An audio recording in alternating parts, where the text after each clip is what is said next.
네, 오늘은 가장 고상한 것을 추구한 삶이라는 제목으로 하나님의 말씀 증가하도록 하겠습니다.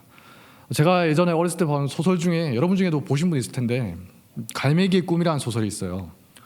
주인공이 조나단이라는 갈매기입니다. 주변에 많은 갈매기들이 있겠죠. 갈매기들과 조나단이 다른 점이 있어요. 그게 뭐냐? 다른 갈매기들은 그냥 동물들이 그런 것처럼 맨날 무엇을 먹을까? 먹고 자는 것만 생각하면서 살아가요. 먹는 거라고 해봤자 보잘것 없는 거겠죠. 생선 던져주는 거 아니면 빵 부스러기.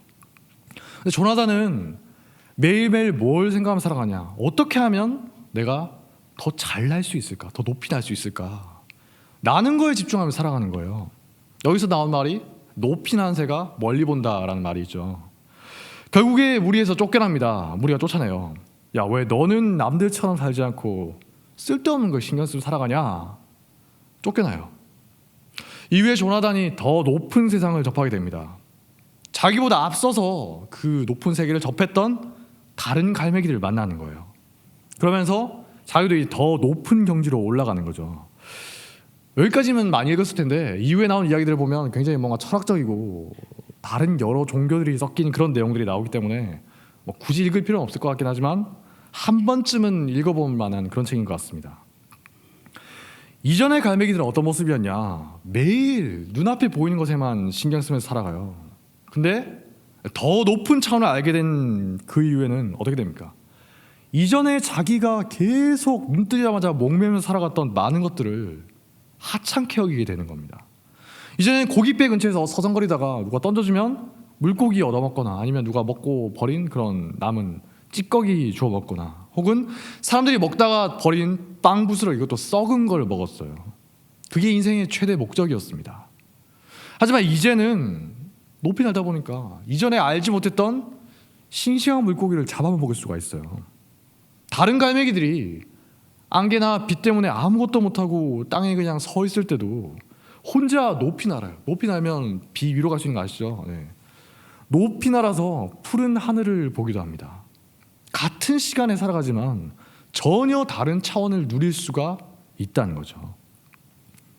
오늘 우리가 함께 읽은 말씀에도 비슷한 분이 나옵니다. 예수님이죠. 예수님이 십자가에 달린 걸 보고서 많은 사람들이 손가락질하면서 비웃어요. 저자가 남을 구원한다고 하는데 만약 그리스도면 너 자신부터 한번 구원해봐라. 조롱하는 거예요. 마태복음 27장 39절부터 보면 더 자세하게 묘사되어 있습니다. 지나가는 자들은 자기 머리를 흔들면서 예수를 모욕하여 이르되 성전을 헐고 사흘에 짓는 자여, 네가 만약 하나님의 아들이거든 자기를 구원하고 십자가에서 내려와 봐라. 그가 남은 구원했을 때 자기는 구원할 수가 없구나. 그가 이스라엘의 왕이지 않냐. 지금 십자가에서 내려와 보거라. 그러면 우리가 믿어주겠다. 그가 하나님을 신뢰한다고 하니까 하나님이 원하시면 이제 그를 구원하시지 않겠느냐. 그가 말하기를 나는 하나님의 아들이라고 하지 않았느냐. 예수님의 말을 인용하면서 철저하게 조롱하는 겁니다. 심지어 옆에 달려있던 강도도 조롱하죠. 네가 그리스도가 아니냐. 너와 우리를 한번 구원해봐라. 근데 여기에 대해서 예수님이 어떻게 반응하시죠? 베드로전서 2장 23절을 보니까 이렇게 말합니다. 욕을 당하시되 맞대어서 욕하지 아니하시고 고난을 당하시되 위협하지 아니하시고 오직 공의로 심판하신 이에게 부탁하셨으며. 우리 같으면 어때요? 악에 바쳐서 똑같이 갚아줄 것 같은데 전혀 그렇게 반응하지 않으신 거예요. 게다가 한 발 더 나아가서 어떻게 하죠? 아버지요, 저들을 사하여 주옵소서. 자기들이 하는 것을 알지 못함이니이다. 자기를 향해서 십자가에 매달고 또 자기를 향해서 조롱한 자들을 향해서 불쌍히 여기면서 용서해달라고 기도하는 거예요. 이때 현장에 있던 사람들 중에 일부가 나중에 사도행전에 나오는 것 같습니다. 베드로가 성령으로 충만해서 연설을 하죠. 설교를 합니다. 근데 그때 마지막에 이렇게 말해요. 그런즉 이스라엘 온 집은 확실히 알지니 너희가 십자가에 못 박은 이 예수를 하나님이 주와 그리스도가 되게 하셨느니라. 그 자리에 있던 사람들 향해서 말하는 거죠. 예수님이 십자가에 못 박히셨을 때가 언제냐? 6월절이라는 큰 명절이었거든요. 그래서 전 세계에 있던 디아스포라 유대인들과 유대인으로 개종했던 이방인들과 그리고 혹시 무슨 사건이 벌어질까 봐 로마 군인들도 많이 모여 있었어요. 당연히 제일 큰 이벤트였던 십자가 사건을 다들 봤겠죠. 근데 그때 여러분 영화에서 보셨을 거예요. 예수를 죽여라 하면서 소리치고 또 십자가에 달리신 예수님 향해서 조롱하던, 오늘 봤던 그 사람들도 있었던 겁니다. 그래서 그때 그 사람들이 베드로의 설교를 듣고 나서 어떻게 했죠? 사도행전 2장 37절 말씀. 그들이 이 말을 듣고 마음에 찔려서 베드로와 다른 사도들에게 물어 이르되 형제들아 우리가 어찌할꼬 하거늘.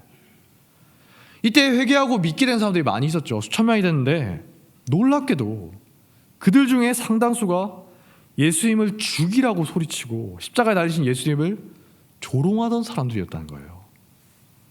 예수님 십자가에 달려있을 때 뭐 어쩔 수가 없어서 그랬습니까? 아니죠. 예수님이 잡혀갈 때 베드로가 칼을 들고 설치니까 이렇게 말씀하셨잖아요. 베드로야, 너는 내가 내 아버지께 구해서 지금 12군단도 더 되는 천사를 보내시게 할 수 없는 줄로 아느냐. 내가 만일 그렇게 하면 이런 일이 있으리라고 한 성경이 어떻게 이루어지겠느냐. 로마 군대의 군단이 한 6천 명쯤 됐다고 합니다. 적게 잡아도 한 7만 2천 명이에요. 근데 물론 딱 그 정도만 말하는 건 아니겠죠. 상황을 뒤집으려면 얼마든지 바꿀 수 있는 힘이 있지만 그렇게 하지 않는다는 겁니다. 왜죠? 더 중요한 일, 더 큰 걸 바라보기 때문이에요. 그게 뭡니까? 자기를 향해 손가락질하면서 죽이라고 소리치고 조롱하는 이 죄인들을 구원하는 일이죠. 그 사람들을 살리는 거예요. 오늘 말씀에서도 예수님의 최후의 사역이 무엇이었습니까? 옆에 같이 달려서 죽어가는 그 강도, 그 한 명이 회개했을 때 그를 용서하고 구원하는 거였죠. 예수여, 당신의 나라에 임하실 때 나를 기억하소서 하니 예수께서 이르시되 내가 진실로 너에게 이르노니 오늘 네가 나와 함께 낙원에 있으리라. 핍박과 조롱 속에서도 마음이 흔들리지 않았던 거예요. 왜 그렇다고요? 이 땅의 것만 생각하는 눈앞에 있는 사람들과 다르게 더 높은 것, 더 멀리 있는 것을 예수님은 알고 있었기 때문이에요. 예수님의 이런 의지가 누구에게로 이어집니까? 사도행전의 스데반 집사죠. 유대인들이 나중에 스데반을 돌로 쳐서 죽입니다. 근데 그때 스데반이 마지막으로 한 말이 여러분들 아실 거예요. 스데반이 부르짖어 이르되 주 예수여 내 영혼을 받으시옵소서 하고 무릎을 꿇고 크게 불러 이르되 주여 이 죄를 그들에게 돌리지 마옵소서. 이 말을 하고 자니라. 예수님과 똑같죠. 근데 스데반이 이럴 수 있었던 이유가 바로 앞에 나옵니다. 스데반이 성령으로 충만해서 하늘을 우러러 주목하여 하나님의 영광과 및 예수께서 하나님 우편에 서신 것을 보고 말하되 보라 하늘이 열리고 인자가 하나님 우편에 서신 것을 보노라. 스데반이 죽기 직전에 하나님의 영광을 본 거예요. 성령으로 충만하게 되니까 지금 자기를 돌로 쳐서 죽이는 사람들 향해서도 예수님과 같은 마음을 품게 된 겁니다. 이런 스데반의 의지가 이제 또 누구에게로 이어집니까? 스데반이 죽어간 장면을 보면서 굉장히 기뻐하던 사람이 있었죠. 누구죠? 사울이에요. 성경을 보니까 이렇게 말합니다. 사울은 스데반이 죽임당함을 마땅히 여기더라. 죽을 놈이 죽었구나 이러고 있었던 거예요. 근데 이 사울이 나중에 어떻게 되죠? 예수님과 스데반의 의지를 이어받아서 자기 목숨을 위협받는 상황에서도 이렇게 말합니다. 사도행전 20장 23절 오직 성령이 각 성에서 나에게 증언하여 결박과 환난이 나를 기다린다 하시나 내가 달려갈 길과 주 예수께 받은 사명 곧 하나님의 은혜의 복음을 증언하는 일을 마치려 하면은 나의 생명조차 조금도 귀한 것으로 여기지 아니하노라. 높이 나는 새가 됐던 바울이 이전에 알지 못했던 것을 깨닫게 된 겁니다. 심지어 우리가 얼마 전에 봤죠. 빌립보서를 보니까 바울이 감옥에 갇혔어요. 근데 감옥에 갇힌 바울을 열받게 하려는 사람들이 있었죠. 바울이 말합니다. 어떤 이들은 투기와 분쟁으로 그리스도를 전파하나니 그들은 나의 매임에 괴로움을 더하게 할 줄로 생각하여 순수하지 못하게 다툼으로 그리스도를 전파하느니라. 감옥에 있는 바울이 소식을 듣고 나서 괴로워하라고 전도를 했다는 거예요. 이상한 사람들이죠. 평소에 바울이 전도를 잘하는 걸 보면서 시기 질투하던 자들이 있었는데 바울이 감옥에 갇혔다. 이제 전도를 제대로 못하잖아요. 그러니까 이때가 기회다 하면서 신나서 전도한 겁니다. 너는 전도 못하지 우린 전도해. 근데 이 소식을 들었던 바울의 반응이 놀랍죠. 그런 자들 향해서 분노를 토해내거나 한심하게 여기는 게 아니라 이렇게 말해요. 그러면 무엇이냐? 거칠애로 하나 참으로 하나 무슨 방도로 하든지 전파되는 것은 그리스도니 이로써 나는 기뻐하고 또한 기뻐하니라. 이는 내게 사는 것이 그리스도니 죽는 것도 유익함이라.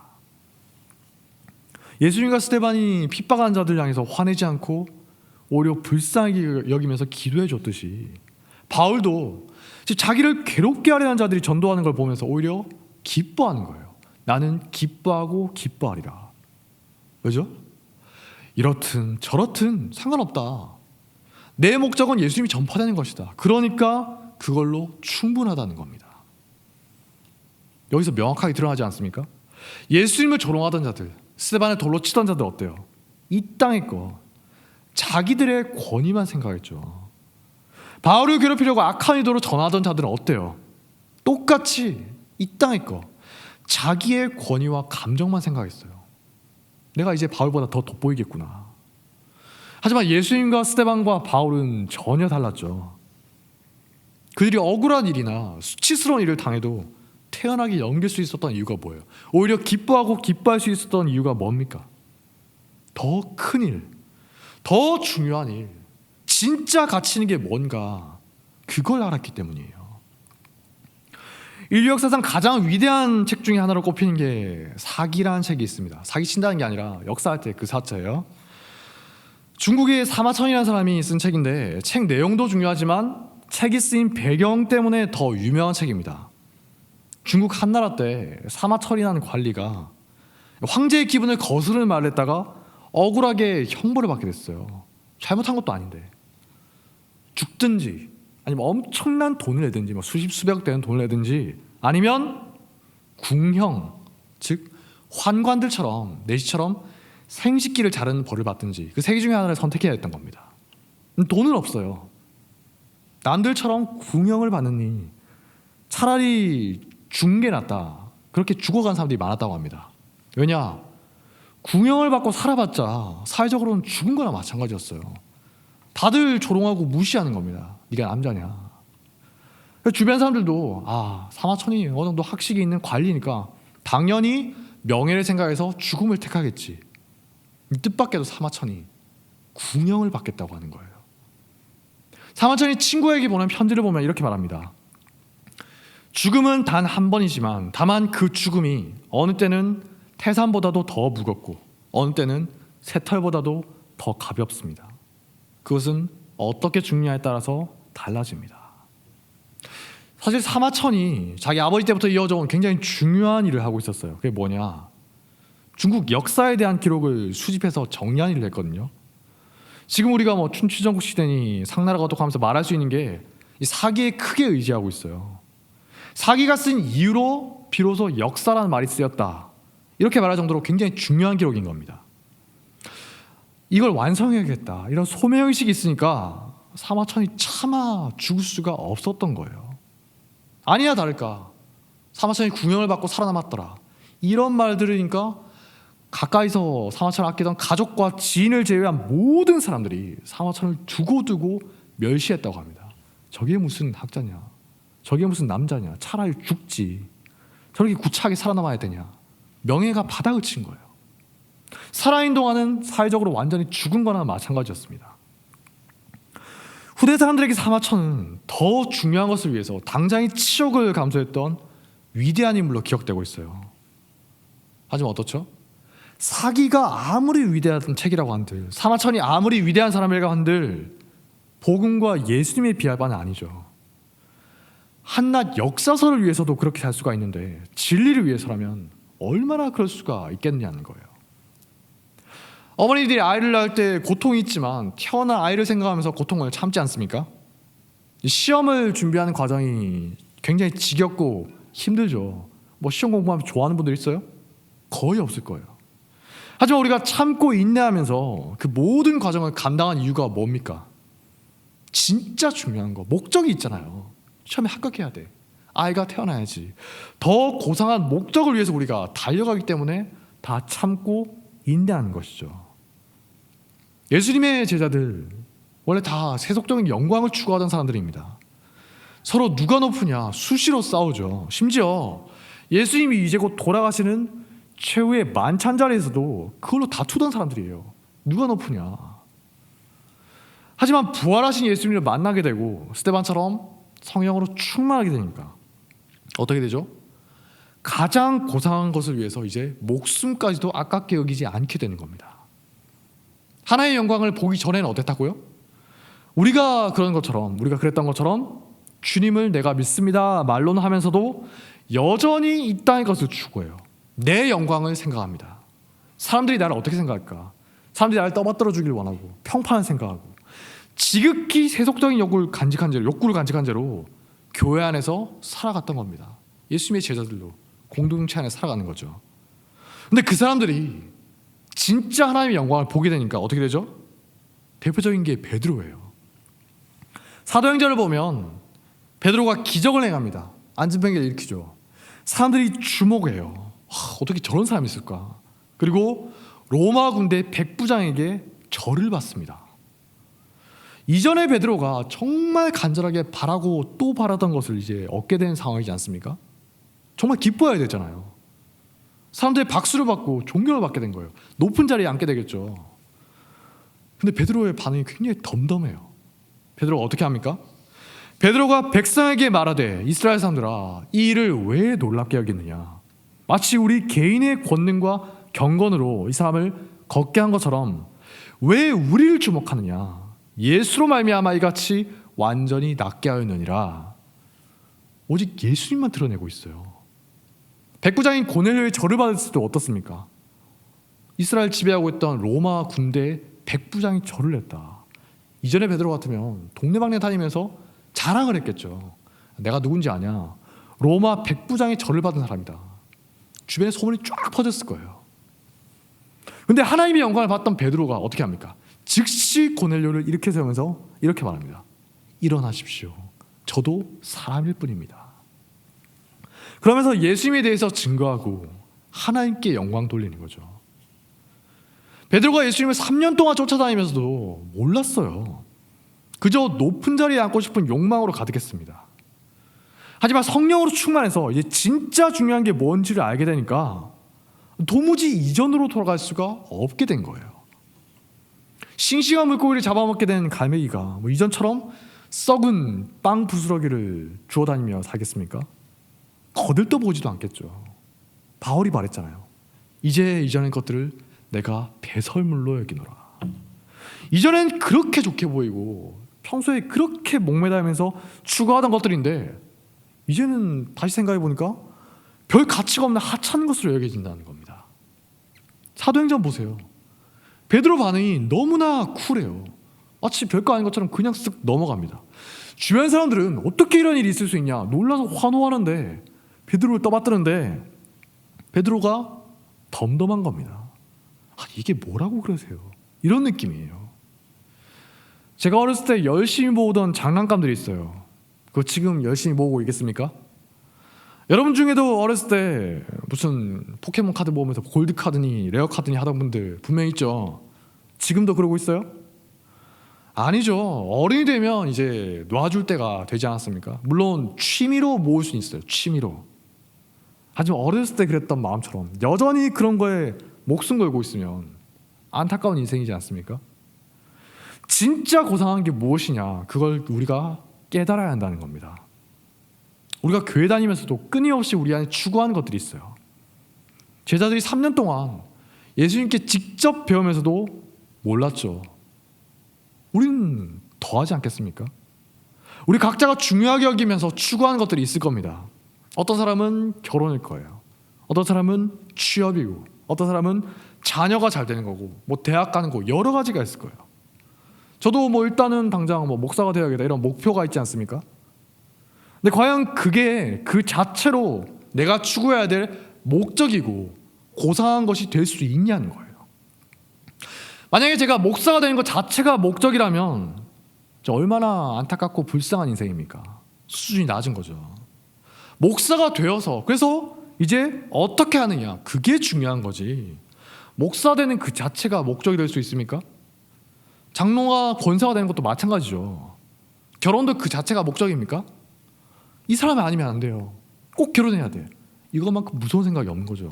그 사람하고 안 되면 어때요? 큰일 난 죽어야 되나요? 아니죠. 계속 살아가요. 결혼을 통해서 더 높은 거, 하나님의 기뻐하신 뜻을 이뤄가는 게 우리 목적이 돼야지. 어떻게 결혼 그 자체가 목적이 될 수가 있겠어요? 결혼하면 모든 게 끝입니까? 아니죠. 험악한 세월이 기다리고 있지 않습니까? 다들 아실 거예요. 저는 이제 아직 모르지만 대학 가는 거나 취업하는 것도 마찬가지예요. 사업도 그렇죠. 그 자체가 목적이 되어버린 순간 우리는 여전히 제자들처럼, 이전의 제자들처럼 이 땅의 것에 목매는 삶을 살게 된다는 겁니다. 배설물과 같은 것을 열심히 추구하면서 살아간다는 거죠. 하지만 가장 고상한 게 무엇인가? 그걸 아는 사람은 어떻습니까? 어떤 상황에 처한다 하더라도 별로 거리끼지 않아요. 바울이 감옥에 갇힌다고 해서 뭐 낙심했습니까? 절망하나요? 아니죠. 오히려 감옥에서 더 놀라운 사역을 하고 전도를 하죠. 간수와 죄수들에게도 하나님을 전할 수가 있었습니다. 그냥 갇힌 게 아니죠. 채찍으로 맞고, 엄청 아팠을 거예요. 채찍으로 맞고 감옥에 갇혔을 때 바울과 실라가 하나님께 찬양을 하니까 놀라운 일이 벌어집니다. 바울의 목적이 뭐죠? 감옥에서 나가는 거예요? 아니죠. 하나님을 증거하는 거예요. 그런데 바울에게 감옥 안에 있든 감옥 밖에 있든 그게 무슨 상관이겠습니까? 목적이 분명하다면 어떤 상황에서도 흔들리지가 않는다는 겁니다. 왜냐? 상황이나 조건 같은 건 목적을 이루기 위한 수단일 뿐이니까. 거쳐가는 일시적인 목표일 뿐이니까. 돈이나 지위 그 자체가 목적이 되어버린다면 그 사람이 얼마나 불쌍하고 수준이 낮은 사람인 거예요. 뭐 대선 앞두고 있는데 정치인도 어떻죠? 우리 매번 보지 않습니까? 당선돼서 이제 그 지위로 정말 중요한 일을 해라. 그렇게 당선시켜 주는 거잖아요. 근데 당선되었구나. 그 사실 자체에 기뻐하면서 이제 이걸 내가 어떻게 누릴까. 그렇게만 하고 있으면 정말 최악인 거죠. 잘못 뽑는 겁니다. 하나님이 우리들에게 주시는 게 있어요. 근데 그거 활용해서 진짜 고상한 걸 추구하면서 살아라. 그렇게 주어진 건데 그냥 그거 붙들면서 살아가는 겁니다. 하나님 보실 때 너무나 한심한 거죠. 다 커서도 여전히 아이 같은 생각하면서 살아가는 아이들을 보면서 어때요? 부모님들이 막 가슴을 치죠. 왜 그러냐? 내가 아이를 잘못 키웠구나. 근데 그것처럼 하나님이 우리를 보시는 심정이 똑같다는 겁니다. 그렇게 고상한 것을 깨닫고 이제 추구하려는 마음, 열정이 생기다면 이제 모든 게 끝납니까? 목적이 분명한 것만으로는 부족하죠. 바울을 보면 알 수가 있어요. 바울이 사울이던 시절에 어땠죠? 누구보다도 열정이 넘치던 사람입니다. 하나님을 사랑하고 내가 하나님을 위해서 살겠습니다. 그 열심으로 충만하던 사람이에요. 그러니까 대제사장들도 함부로 건드리지 못했던 교회를 완전 박살을 내버리죠. 숫자가 수천 명 이상 되니까, 그리고 백성들 눈치를 보고 대제사장들이 함부로 건드리지 못합니다. 뭐 사도들 데려와서 협박하고 그 정도 선에 그쳤지 교회를 어떻게 하지 못했어요. 혹시 들고 일어날까 봐. 근데 상대가 얼마나 많든지 적든지 두려워하지 않고 정면 돌격하던 사람이 바울입니다. 교회를 완전 박살을 내버리죠. 바울이 얼마나 열심히 가지고 교회를 핍박했느냐. 사도행전 26장 9절부터 보면 스스로 이렇게 고백합니다. 나도 나사렛 예수의 이름을 대적하여서 많은 일을 행하여야 될 줄로 스스로 생각하고 예루살렘에서 이런 일을 행하여 대제사장들에게 고난을 받아가지고 많은 성도를 옥에 가두며 또 죽일 때 내가 찬성 투표를 하였고 또 모든 회당에서 여러 번 형벌해서 강제로 모독하는 말을 하게 하고, 예수를 욕하게 한 거예요. 모독하는 말을 하게 하고 그들에 대하여 심히 격분하여 외국 성에까지 가서 박해하였고. 어마어마하죠. 우리 중에 이만한 열정 가진 사람 있습니까? 일단 저는 아닙니다. 이 정도로 못해요. 이 정도로 열심을 가진 분 교회에서도 찾기가 힘듭니다. 하지만 이때 바울이야말로 예수님이 말씀하셨던 착각에 빠진 전형적인 사람입니다. 요한복음 16장 2절부터 보니까 예수님이 말씀하십니다. 때가 이르면 무릇 너희를 죽이는 자가 생각하기를 이것이 하나님을 섬기는 일이라 하리라.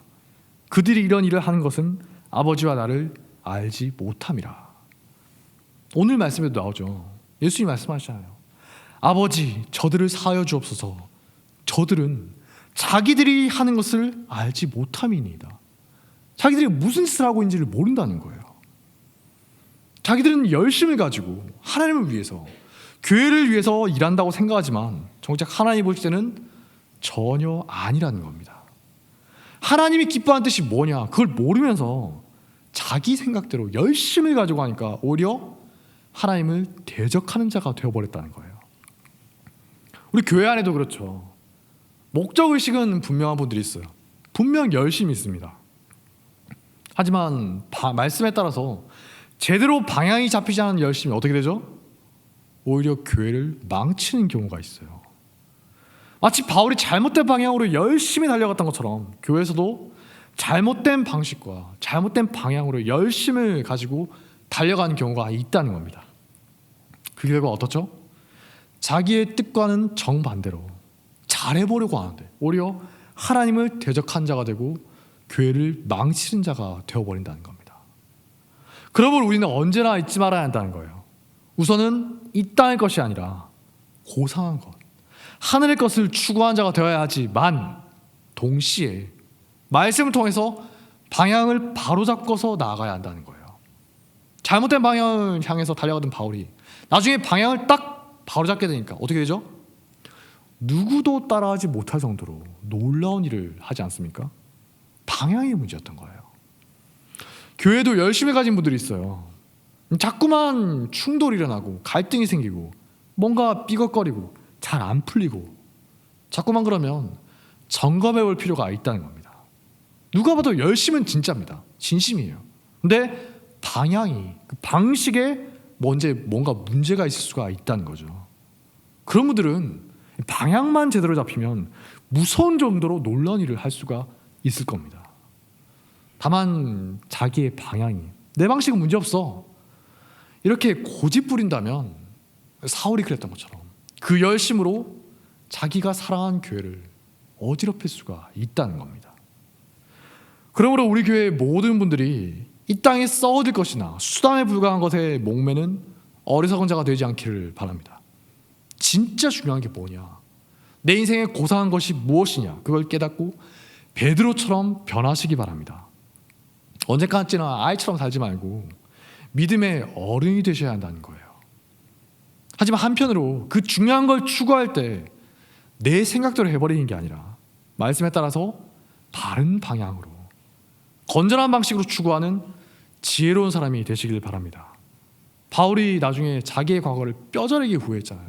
내가 왜 그랬을까? 그것처럼 평생 열심히 살고 평생 교회를 위해서 헌신하고 나서 뒤늦게서야 내가 왜 그랬을까 후회하지 않도록 저와 함께 조심하자고요. 가장 고상한 것을 말씀대로 추구하는 하나님의 지혜가 우리 가운데 임하길 주님의 이름으로 축복합니다. 자리에서 일어나겠습니다. 아까 불렀던 찬양이죠. 표대를 향하여 찬양하도록 하겠습니다.